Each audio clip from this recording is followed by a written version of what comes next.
Diálogos entre un sacerdote y un moribundo. Audiolibro por Diego Torres. El sacerdote. Llegado el instante fatal en que el velo de la ilusión solo se desgarra para dejar al hombre reducido al cuadro cruel de sus errores y sus vicios, no te arrepientes, hijo mío, de los múltiples desórdenes a los que te condujo la humana debilidad y fragilidad. El moribundo. Sí, amigo mío, me arrepiento. El sacerdote. Pues bien, aprovecha estos remordimientos felices para obtener del cielo, en este corto intervalo, la absolución general de tus faltas, y piensa que es por la mediación del Santísimo Sacramento de la Penitencia que te será posible obtenerla del Eterno. El moribundo. No nos comprendemos. El sacerdote. ¿Cómo? El moribundo. Te he dicho que me arrepentía. El sacerdote. Así lo oí. El moribundo. Sí, pero sin comprenderlo. El sacerdote. ¿Qué interpretación? El moribundo. Esta. Creado por la naturaleza con inclinaciones ardorosas, con pasiones fortísimas, únicamente colocado en este mundo para entregarme a ellas y para satisfacerlas, y estos efectos de mi creación no siendo más que necesidades relativas a las primeras vistas de la naturaleza, o, si lo prefieres, solo derivaciones esenciales de sus proyectos sobre mí, todos en razón de sus leyes. Solo me arrepiento de no haber reconocido bastante su omnipotencia, y mis únicos remordimientos solo se refieren al mediocre uso que hice de las facultades, criminales según tú, según yo, muy simples, que ella me había dado para servirla. La he resistido algunas veces, de eso me arrepiento. Cegado por tus sistemas absurdos, con ello combatí toda la violencia de los deseos que había recibido de una inspiración más que divina. De eso me arrepiento. Coseché solo flores, cuando pude hacer una amplia cosecha de frutos. Estos son los justos motivos de mi pesar. Estímame en algo para no atribuirme otros. El sacerdote. ¿A dónde te arrastran tus errores? ¿A dónde te conducen tus sofismas?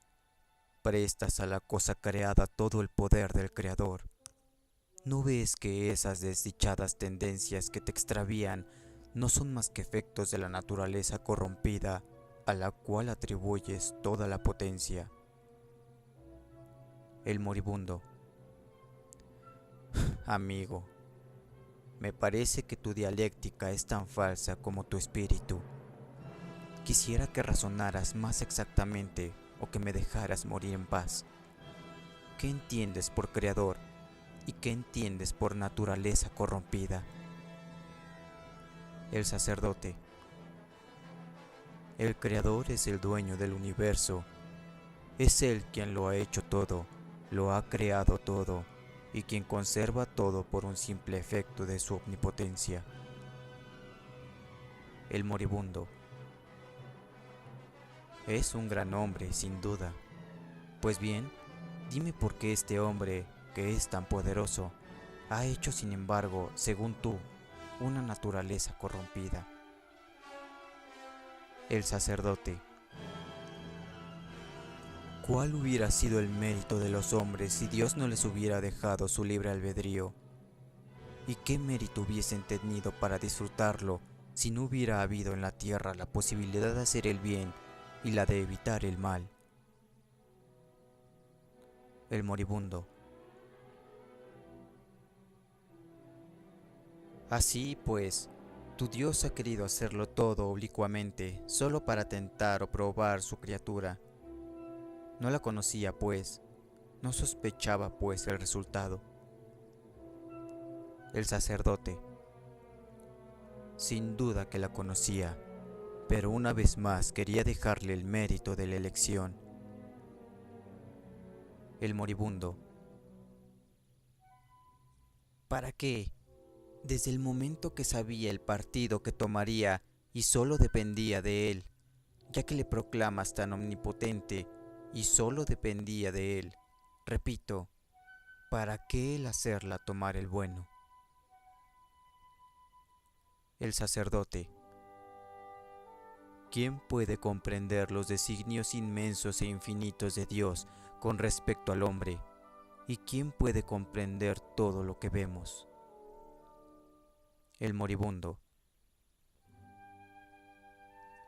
aquel que simplifica las cosas, amigo mío, sobre todo aquel que no multiplica las causas para mejor enredar los efectos.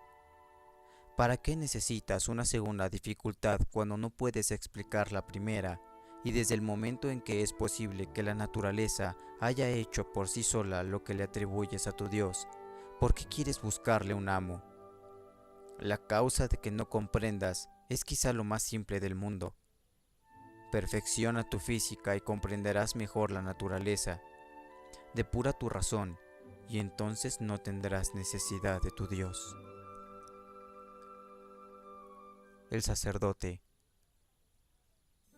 desdichado, solo te creías sociniano, tenía armas para combatirte, pero veo claramente que eres ateo, y desde el momento en que tu corazón se niega a la inmensidad de las pruebas auténticas que recibimos cada día de la existencia del Creador, no tengo nada más que decirte. No se le da luz a un ciego. El moribundo, amigo mío, admite un hecho. De los dos, el más ciego es seguramente aquel que se pone una venda que el que se la arranca. Tú edificas, inventas, multiplicas. Yo destruyo, simplifico. Tú agregas error sobre error. Yo los combato. ¿Cuál de los dos es el ciego? El sacerdote, ¿no crees, pues, en Dios? El moribundo, no, y esto por una simple razón. Es perfectamente imposible creer en lo que no se comprende. Entre la comprensión y la fe deben existir conexiones inmediatas. La comprensión es el primer alimento de la fe. Cuando la comprensión no actúa, muere la fe. Y esos que en tal caso pretendieran tenerla, mienten. Te desafío a que creas en el Dios que me predicas, ya que no sabrías demostrármelo, ya que no está en ti el definírmelo, y por lo tanto no lo comprendes. Y desde el momento en que no lo comprendes, no puedes suministrarme de él ningún argumento razonable, pues, en una palabra, todo lo que está por encima de los límites del espíritu humano es quimera o inutilidad. Si tu Dios no puede ser más que una u otra cosa, en el primer caso sería un loco si creyera en él, un imbécil en el segundo. Amigo mío, pruébame la inercia de la materia y te concederé el Creador. Pruébame que la naturaleza no se basta a sí misma y te prometo suponerle un dueño. Hasta entonces, nada esperes de mí. Solo me rindo a la evidencia y solo la recibo de mis sentidos. Donde ellos se detienen, allí mi fe queda sin fuerzas. Creo en el sol porque lo veo. Lo concibo como el centro de reunión de toda la materia inflamable de la naturaleza. Su marcha periódica me complace sin asombrarme. Es una operación de física, acaso tan simple como la de la electricidad, pero que no nos está permitido comprender. ¿Qué necesidad tengo de ir más lejos? Cuando me hayas levantado los andamios de tu Dios por encima de esto, ¿qué habré avanzado? No necesitaré hacer tanto esfuerzo para comprender al obrero como el gastado en definir la obra. Por consiguiente, no me has prestado ningún servicio con la edificación de tu quimera.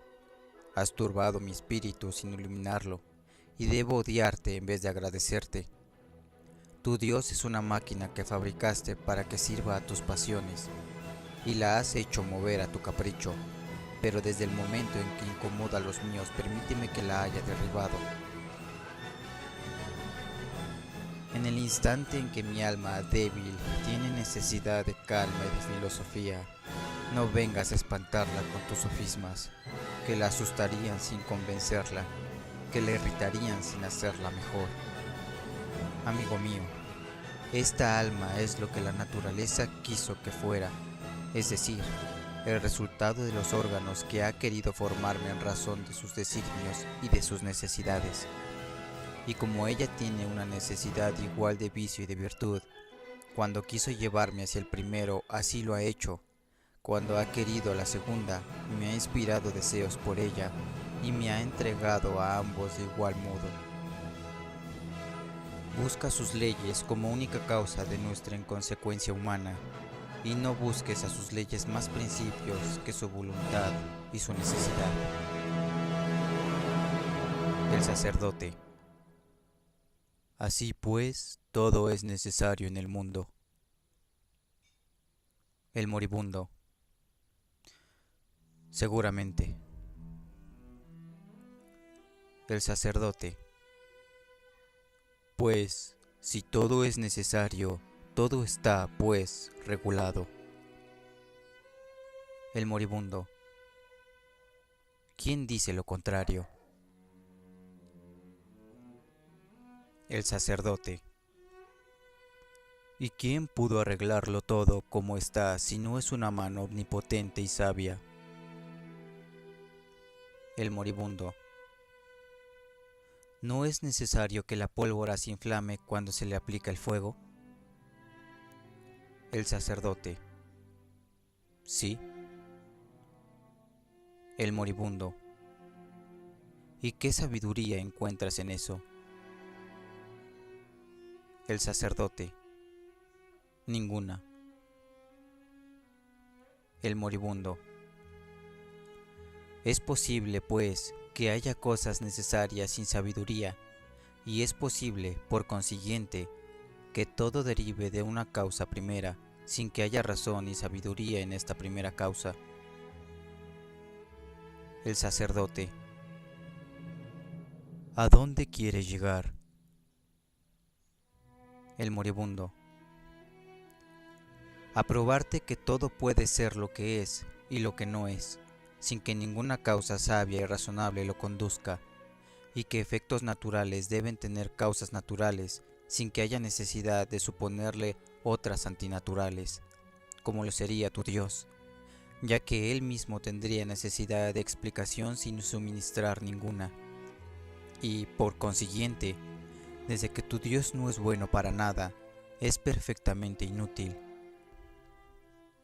Y como hay gran probabilidad de que todo lo inútil es nulo, y de que todo lo nulo es la nada, así pues, para convencerme de que tu Dios es una quimera, no tengo necesidad de otro razonamiento fuera del que me suministra la certeza de su inutilidad. El sacerdote. Sobre este pie me parece innecesario hablarte de religión. El moribundo. ¿Por qué no? Nada me divierte tanto como la prueba del exceso del fanatismo y de la imbecilidad humana sobre este punto. Son extravíos tan prodigiosos que el cuadro, aunque horrible, a mi juicio es siempre interesante. Responde con franqueza y, sobre todo, destierra el egoísmo. Si fuera tan débil que me dejara sorprender por tus ridículos sistemas de la existencia del ser que hace necesaria la religión, ¿bajo cuál forma me aconsejarías que le rindiera culto? ¿Quisieras que adoptara los desvaríos de Confucio más bien que los absurdos de Brahma? ¿Qué adorará a la gran serpiente de los negros? al astro de los peruanos o al dios de los ejércitos de Moisés? ¿A cuál de las sectas de Mahoma quisieras que me rindiese? ¿Qué herejía de los cristianos es, a tu juicio, preferible? Cuidado con tu respuesta. El sacerdote. ¿Puede ser dudosa? El moribundo. Dila pues, egoísta. El sacerdote. No, sería amarte tanto como a mí si te aconsejara lo que yo creo. El moribundo. Y es querernos muy poco el escuchar semejantes errores. El sacerdote. ¿A quién pueden cegar los milagros de nuestro divino Redentor? El moribundo. A quien no vea en él sino al más ordinario de todos los bribones y al más vulgar de todos los impostores. El sacerdote. Dios, le escucháis sin descargar vuestra ira. El moribundo. No, amigo mío, todo está en paz porque tu Dios, sea por impotencia, sea por razón, o, en fin, por lo que tú quieras, en un ser al que admito por un momento solo por condescendencia a ti, o, si lo prefieres, para prestarme a tus pequeños designios, porque ese Dios, repito, si existiera como tienes la locura de creerlo, no puede, para convencernos, haber tomado los medios tan ridículos como los que tu Jesús supone. El sacerdote. ¿Cómo? Las profecías, los milagros, los mártires, ¿no son pruebas? El moribundo. ¿Cómo quieres, en buena lógica, que pueda recibir como prueba aquello que necesita probarse? Para que la profecía sea una prueba sería necesario, primeramente, que yo tuviera la certidumbre completa de que ha sido hecha, pues al consignársela en la historia solo tiene para mí la fuerza de los otros hechos históricos, dudosos en sus 3/4 partes. Y si a esto agrego la apariencia más que verdadera de que me han sido transmitidos por historiadores interesados, estaría, como lo ves, más que en mi derecho para dudar de ellos. ¿Quién me asegura, por otra parte, que esa profecía no ha sido hecha con posterioridad, que no ha sido el efecto de la combinación de la más simple política como la de concebir un reino feliz bajo un rey justo, o la de la helada en invierno? Y si esto es así, ¿cómo quieres que la profecía, al tener tanta necesidad de ser probada, pueda convertirse en prueba? Con respecto a tus milagros, ellos tampoco se me imponen. Todos los bribones los han hecho y todos los tontos los han creído. Para persuadirme de la verdad de un milagro, tendría necesidad de estar muy seguro de que el acontecimiento que tú llamas de esa manera fuera absolutamente contrario a las leyes de la naturaleza, pues solo lo que está fuera de ella puede pasar por milagro. ¿Y quién la conoce bastante para atreverse a afirmar cuál es precisamente el punto en que se detiene y cuál es el que infringe? Bastan 2 cosas para acreditar un pretendido milagro: un titiritero y unas mujerzuelas. Vamos, no busques más un origen distinto para los tuyos. Todos los nuevos sectarios lo han hecho, y, lo que es más singular, todos encontraron imbéciles para creerles. Tu Jesús no ha hecho algo más singular que Apolonio de Tiana, y, sin embargo, nadie ha pensado en tomar a este por un dios. En cuanto a los mártires, este es el más débil de tus argumentos. Solo falta el entusiasmo y la resistencia para ser mártires, y mientras la causa opuesta me ofrezca tantos como la tuya, jamás estaré lo suficientemente autorizado para creer a la una mejor que la otra, sino muy inducido, en cambio, a suponer despreciables a ambas. Amigo mío, si fuera verdad que existe el Dios que predicas, ¿tendría necesidad de milagro, mártir o profecía para establecer su imperio? Y si, como dices, el corazón humano fuera su obra, ¿no sería ese el santuario que hubiera elegido para su ley? Esta ley igual, pues emanaría de un Dios justo, se encontraría de manera irresistible grabada igualmente en el corazón de todos, y de un extremo al otro del universo, todos los hombres, al ser semejantes por ese órgano delicado, igualmente serían semejantes por el homenaje que rendirían al Dios que le hubiera dado este corazón. No tendría más que una manera de amarlo, más que una manera de adorarlo y servirlo, y tan imposible le sería desconocer ese Dios como resistir a la inclinación secreta de su culto. En vez de eso, no veo en el universo tantos dioses como países, tantas maneras de servir a esos dioses como diferentes cabezas o diferentes imaginaciones hay. Esta multiplicidad de opiniones, en la cual físicamente me es imposible elegir, ¿sería a tu juicio la obra de un Dios justo? Vamos, predicante, ultrajas a tu Dios al presentármelo de esta manera. Déjame negarlo completamente, pues si existiera, entonces le ultrajaría menos mi incredulidad que tus blasfemias. Vuelve a la razón, predicante. Tu Jesús no vale más que Mahoma, Mahoma menos que Moisés, y estos tres menos que Confucio, quien, sin embargo, dictó algunos buenos principios mientras que los otros tres disparataban. Pero, en general, todos estos no son más que impostores, de los cuales el filósofo se ha burlado, y a los cuales la canalla ha creído, y a los cuales la justicia hubiera debido ahorcar. El sacerdote. Ay de mí, solo lo hizo con uno. El moribundo. Era el que más lo merecía, sedicioso, turbulento, calumniador, bribón, libertino, grosero, farsante y malvado peligroso. Poseía el arte de engañar al pueblo y mereció, por lo tanto, el castigo de un reino en el estado en que se encontraba entonces el de Jerusalén.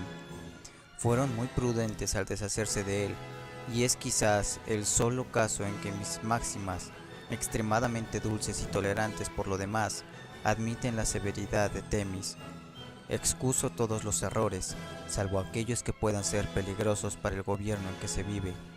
Los reyes y sus majestades son las únicas cosas que se imponen, las únicas que respeto, pues quien no ama a su país y a su rey, no es digno de vivir. El sacerdote. Pero, en fin, admitirás algo después de esta vida. Es imposible que tu espíritu no se haya complacido algunas veces en atravesar la espesura tenebrosa de la suerte que nos espera. ¿Qué sistema puede ser más satisfactorio que el de una multitud de penas para quien vivió mal y el de una eternidad de recompensas para quien vivió bien? El moribundo. ¿Cuál, amigo mío? El sistema de la nada nunca me ha espantado. Es consolador y simple.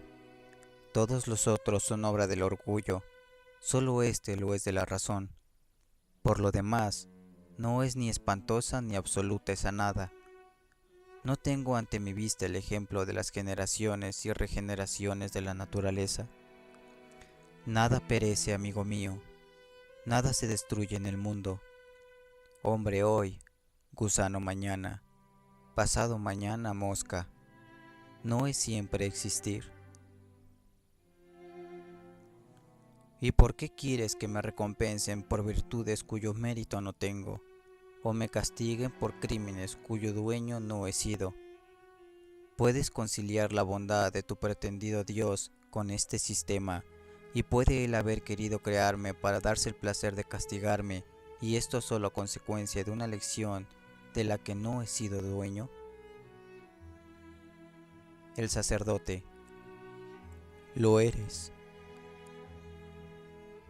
El moribundo. Sí, según tus prejuicios, pero la razón los destruye. Y el sistema de la libertad humana solo fue inventado para fabricar el de la gracia que llegó a ser tan favorable a tus desvaríos. ¿Qué hombre en el mundo, si viera el patíbulo junto al crimen, lo cometería si fuera libre de no cometerlo? Una fuerza irresistible nos arrastra, y ni por un instante somos dueños de determinarnos por nada que no esté del lado hacia el cual nos inclinamos. No hay una sola virtud que no sea necesaria a la naturaleza, y, reversiblemente, ni un solo crimen del que no tenga necesidad, y toda su ciencia consiste en el perfecto equilibrio en que mantiene a ambos. ¿Podemos ser culpables del lado hacia el que nos arroje? Tanto como la avispa que clava su aguijón en tu piel. El sacerdote. Así pues, los crímenes más grandes no deben inspirarnos ningún espanto. El moribundo. No he dicho eso. Basta que la ley lo condene y que la cuchilla de la justicia lo castigue para que nos inspire la aversión o el terror. Pero desde que desdichadamente se haya cometido, hay que saber tomar su partido y no entregarse a estériles remordimientos.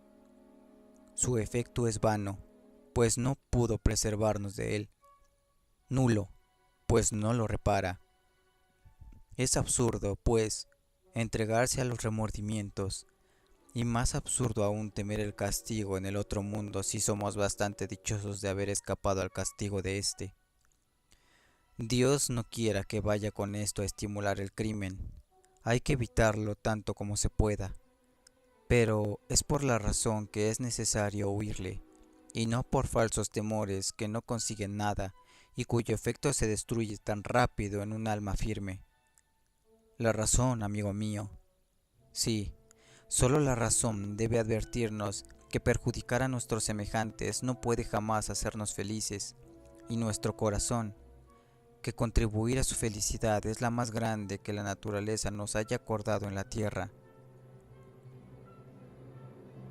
Toda moral humana se encierra en esta sola frase: hacer a los demás tan felices como uno mismo desea hacerlo, y no causarles nunca un mal que no quisiéramos recibir. Estos son, amigo mío, estos son los únicos principios que debemos seguir, y no hay necesidad de religión ni de Dios para apreciarlos y admitirlos. Solo se necesita un buen corazón, pero siento que me debilito. Predicante, abandona tus prejuicios, sé hombre, sé humano, sin temor y sin esperanza. Abandona tus dioses y tus religiones. Todo esto solo es bueno para poner cadenas en las manos de los hombres, y el solo nombre de todos estos horrores ha hecho verter más sangre en la tierra que todas las otras guerras y plagas juntas. Renuncia a la idea del otro mundo. No lo hay. Pero no renuncies al placer de ser feliz y de hacer la felicidad en este. Esta es la única manera que te ofrece la naturaleza para duplicar o extender tu existencia. Amigo mío, la voluptuosidad siempre fue el más querido de mis bienes. Le he ofrecido incienso toda mi vida y quiero terminarla en sus brazos. Mi fin se aproxima. 6 mujeres más bellas que el día están en el cuarto vecino. Las reservaba para este momento. Toma de ellas tu parte. Trata de olvidar en su seno, a ejemplo mío, todos los vanos sofismas de la superstición y todos los imbéciles errores de la hipocresía. Nota. El moribundo llamó. Las mujeres entraron y el predicante se convirtió en sus brazos en un hombre corrompido por la naturaleza, por no haber sabido explicar lo que era la naturaleza corrompida.